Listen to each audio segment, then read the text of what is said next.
हाल ही में कांग्रेस ने ब्लॉक व मंडल अध्यक्षों की सूची जारी की है, लेकिन इस सूची में एक ऐसा भी नाम है जिसे लेकर पार्टी की किरकिरी हो रही है। गरियाबंद जिले के मैनपुर ब्लॉक अंतर्गत इंदा गांव मंडल अध्यक्ष की सूची में कांग्रेस ने एक ऐसे व्यक्ति के नाम शामिल कर दिया जिनका पहले ही निधन हो चुका है।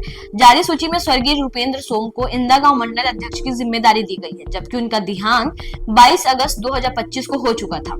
इस चूक के सामने आने के बाद संगठन की जमीनी पकड़ और आंतरिक समन्वय पर सवाल उठने लगे हैं। चर्चा यह है कि क्या अब कांग्रेस का संपर्क अपने कार्यकर्ताओं से कमजोर होता जा रहा है। मामले पर सफाई देते हुए जिला कांग्रेस कमेटी गरियाबंद के अध्यक्ष सुखचंद ने बताया कि 21 जुलाई को प्रदेश संगठन से मंडल अध्यक्षों की नियुक्ति को लेकर निर्देश प्राप्त हुए थे। इसके तहत 30 जुलाई तक सभी मंडलों के नाम भेजे गए थे।